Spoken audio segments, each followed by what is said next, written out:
Hello and welcome to the Char-Char and Sparky show.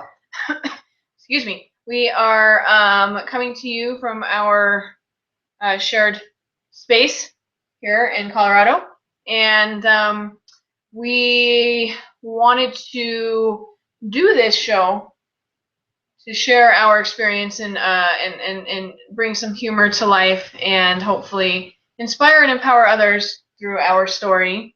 Humor and wisdom. Humor and wisdom. Right? Because we learn from those experiences. Absolutely. The motto of our show is bringing humor and wisdom to life circumstances, trying not to take life too seriously because sometimes it can get kind of serious. And this show specifically is just a little introduction to Sparky and myself. We're going to talk about our individual backgrounds and some of the things that we've learned along the way. And then we'll close with some takeaways and a little introduction to next week's episode. So I want to thank you for taking the time to tune in. And without further ado, I would like to just go ahead and pass the baton to Sparky so that we can hear about how you earned your rather appropriate nickname. Absolutely. So I tell people, hello, I'm Agent Edwards, aka Sparky or Monica.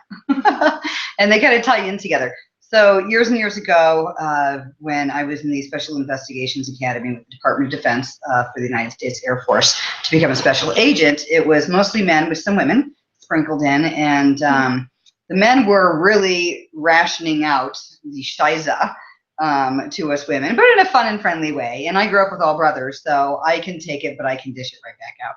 And I remember one Agent Raby, looked at me, and when I had to come back, he's like, "Okay, Sparky." And I have no idea where Agent Raby is. If you're out there, hey, buddy, because that's been over 20 years ago, but that name Sparky stuck. And so that's how the name Sparky came along. And my background, so as you know now, I was a special agent. I was also a counterintelligence agent appointed to a seat of government position over in London as a liaison with the Metropolitan Special Branch. And then I went into fraud investigations. I did bail bonds and fugitive recovery.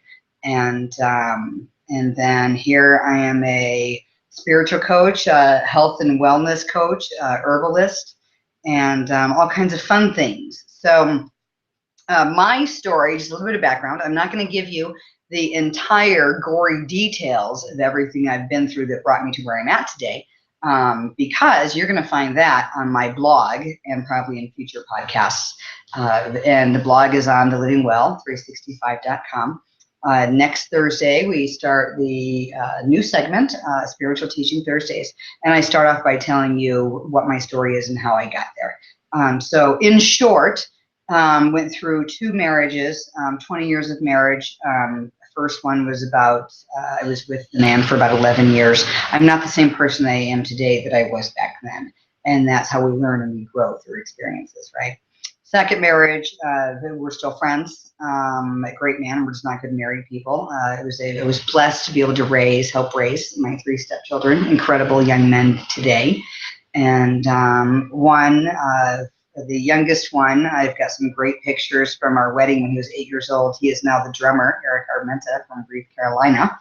So give it up for the boys, yes. That band started in our basement, I believe. Oh. Yeah. So, and then Adam Armenta, who works at O'Meara Ford, or O'Meara Ford, where did that come from? I'm in trouble, Volkswagen. And I bought my car from him, and the eldest, Chris Armenta. So, great young man, and we've got a grandson from him as well that I haven't seen in a bit. But anyways, I digress. So anyways, going through that experience was life-changing as well. You know, going from not having children to raising 3 incredible teenagers, all male, was something I would do again, but it was definitely a growing experience. And I can only hope I didn't damage him too much, my lack of wisdom during those days.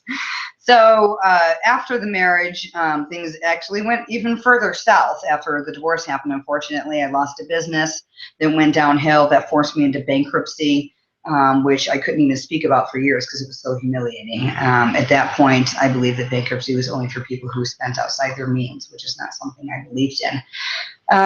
and ended up having legal issues from another business. Then it went on, and I ended up losing my job.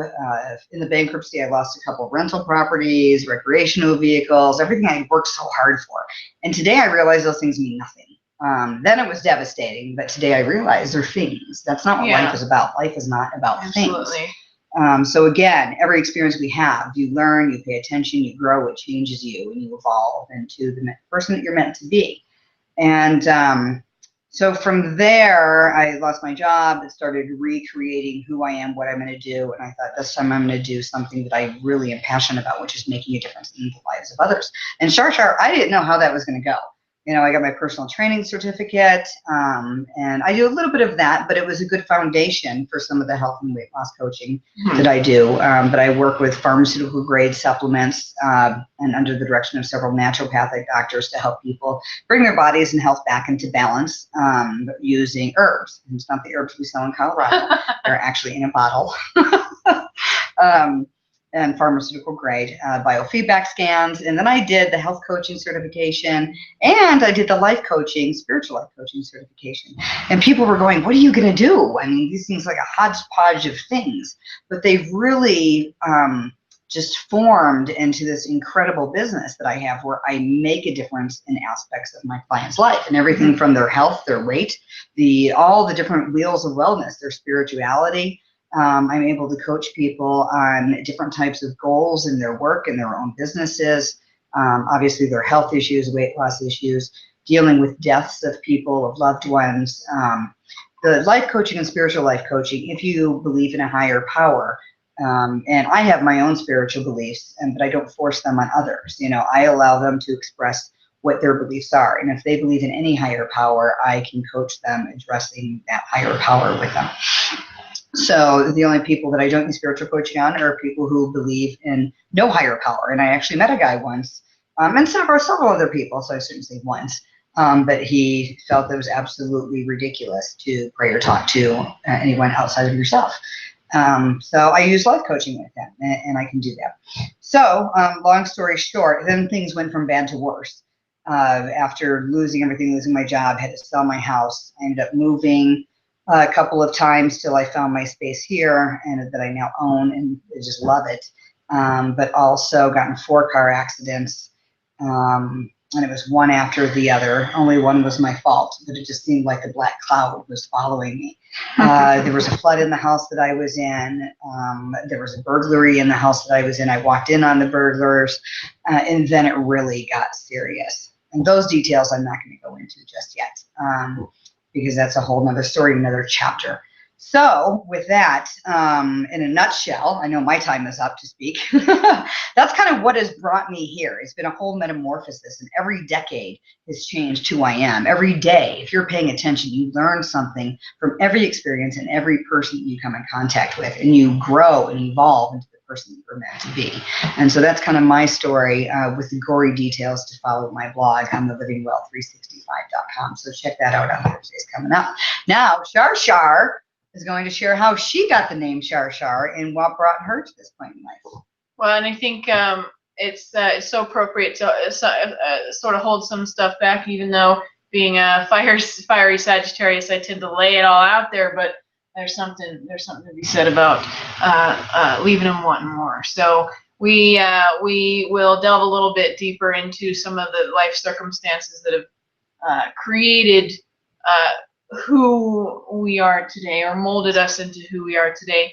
But I'm also reminded again of a quote that I heard that I always kind of chuckle whenever I'm going through something that's challenging, and it's something I saw on Facebook. That, you know, of course, God never gives you more than you can handle. Well, God must think I'm a badass, right? And you're looking at two badasses. Yes, indeed. In fact, a friend of mine said that to me in so many words when I was going through some of the worst things. Absolutely. She said, look how strong God thinks you are. I'm like, wow, that's actually pretty incredible. Well, and I think my personal perspective is that we are given our experiences not only to learn something for ourselves, but also to share with somebody to help empower and inspire somebody who's going through something similar.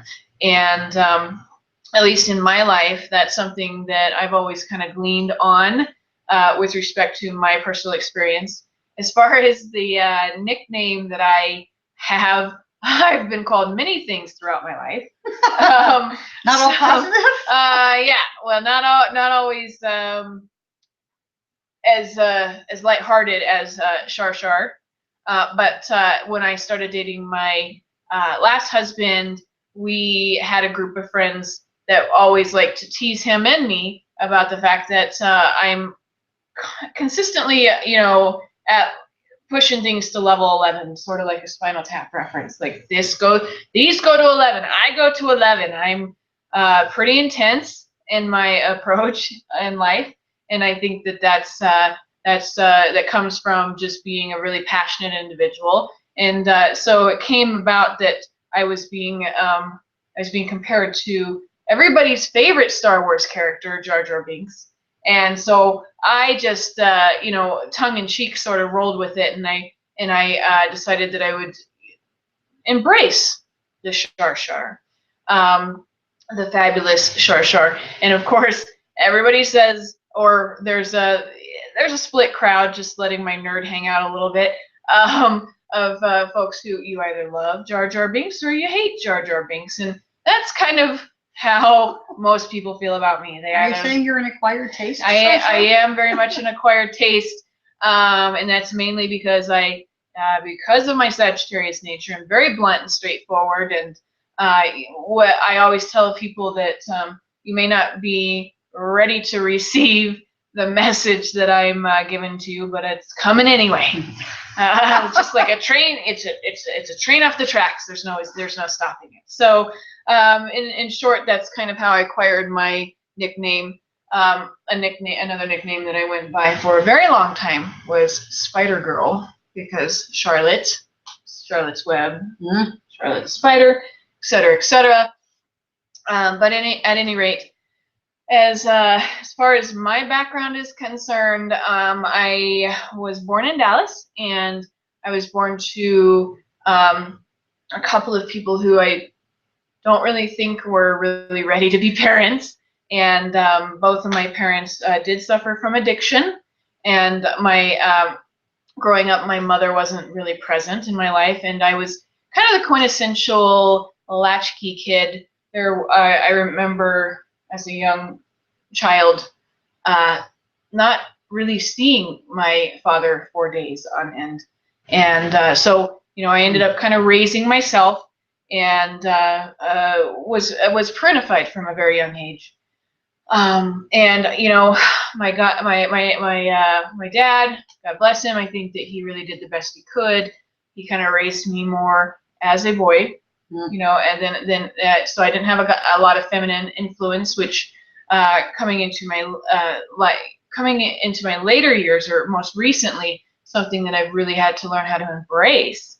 And throughout the years, I've endured numerous instances of abuse through not only family, but babysitters and other circumstances.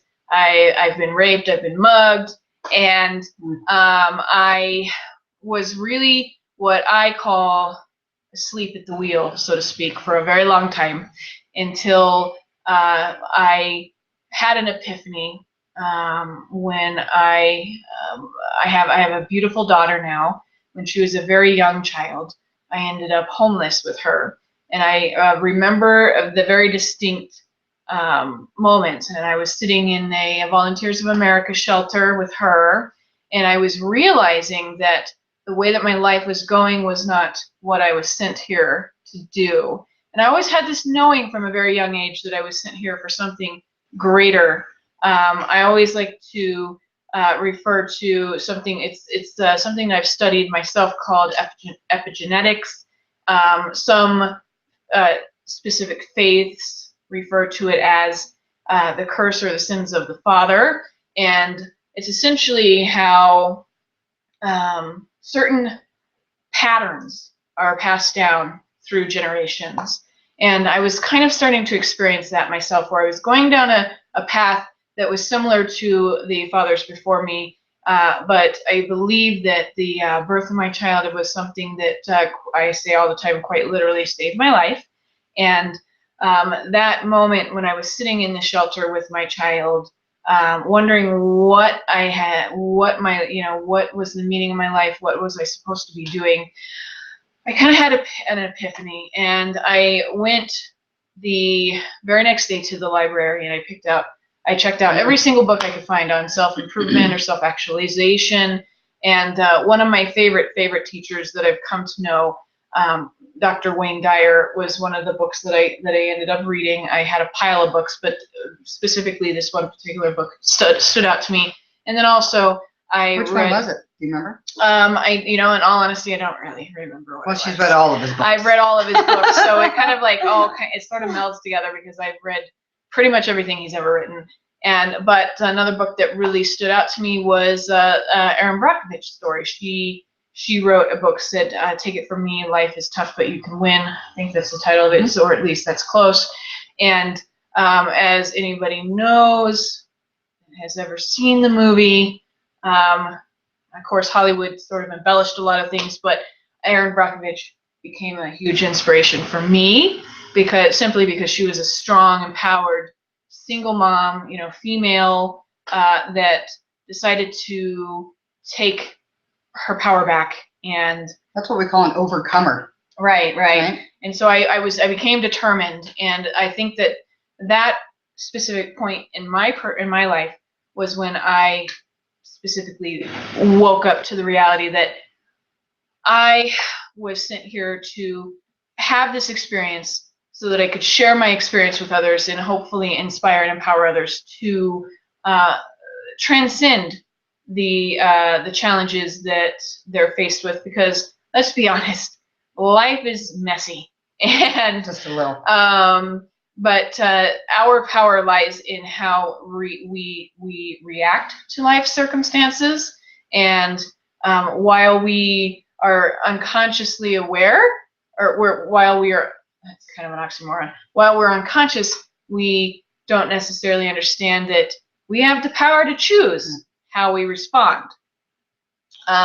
It took a long time. I'm still learning because I'm still human. So you're talking about when life does this? When life does this, because it will do that. It's trying to stay, right? It's trying to stay on an even keel, and I still struggle with that. I think part of it is just my fiery nature in and of itself. I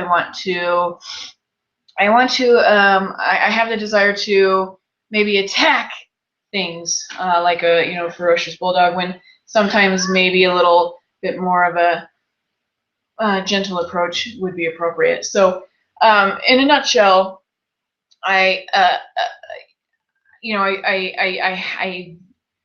personally believe that we choose to come here to experience things for whatever reason, and for whatever reason, I decided that it would be appropriate for me to come here and be born to addictive, abusive parents and family, so that I could bring a different perspective and maybe help the world heal. And if you look at that, Charlotte, that's so important. A friend of mine told me when I was going through the worst, what if you're going through this not for yourself, right? But for other people. Right. So other people can see how you come out shining like a bright light on the other end. Right. Right. So you're a prime example of all the other poor souls that have been abused, who think that their self-worth is lower. Yeah. They can look at you and learn from you and go, wow, she came from where I came from. And if she can rise above that and heal and grow and be prosperous, yeah, so can I. So that's an incredible inspiration. Well, and it's all about taking your power back and standing firm in the belief that while certain things may happen to you in life, and it can mold you into the person that you become, doesn't have to necessarily define you. So, I mean, that's the major takeaway. And like I said before, I am human like everybody else. I have my struggles, and in hindsight, when I'm going, when I'm in the muck of it, I get a little pissed. But in hindsight, I look back and I think, there's a lot of humor. There's a lot of humor to it. And I end up laughing about a lot of the things that have happened to me in my life, especially if you think of it from the perspective of whatever I am doing on a conscious vibrational level is attracting this experience to me. And when you are put in a place of taking personal responsibility for your experience, you become a lot more cognizant of the types of experiences that you choose for yourself. Right, absolutely. So, so that's more or less my story, my background, and what I and how I've become inspired. My website is actually dragonflyoracle.com, and through dragonflyoracle.com, I'm currently teaching an interactive, immersive masterclass that will actually be available for download.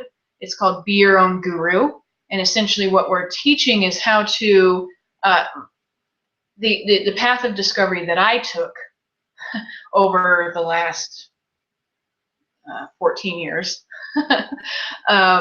to understand how to manifest anything that you want out of life with ease, integrity, and grace. And right now we are involved in an interactive, immersive experience, but as of August 1st, the entire masterclass will be available for download, and it's a self-paced course that you can work through at your own, at your own speed to not only uproot these self-limiting paradigms that we come to learn through numerous different influences throughout our youth, but to plant new seeds that can create a brighter, more empowering future.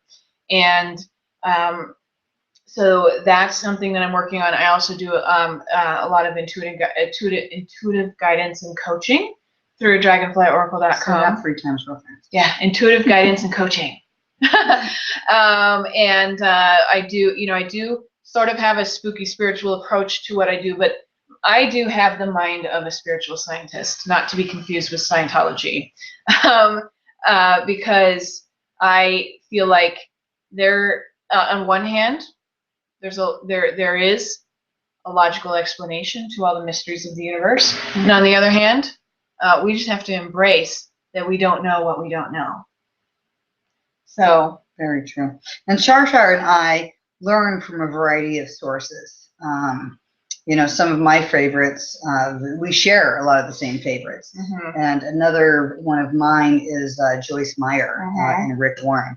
And I've learned some incredible teachings from them, as well as Wayne. And I think the more you can learn, the better off you are. One topic that we did chat about, and I don't know how this came up, was the love, grow, and protect. So Charlotte and I learned from each other. And one of the things that she says she's working on, it was when I brought this up. I always have a deal with anyone that's in my top 5 people that are in my life that I'm doing life with. And that's that verbally we make an agreement to love, grow, and protect each other. So love each other unconditionally, right? Grow each other, which means calling each other out on your shit, right? If you treat someone badly, I'm not going to be mean about calling you out on it, but I'm going to say, hey, remember that agreement we have? Yep. Are you still up for agreeing to that? Yes. Can I chat with you about something that's bothering me? Yes. Right. And that's the growing part, and protecting, protecting you from others and people who are backstabbing, and protecting you for yourself. Yes, we have to do that every now and then. But that's something that I've always put into place. And that's something I've learned from. I learned that from Gil Jones, who's a pastor at Pathways Church.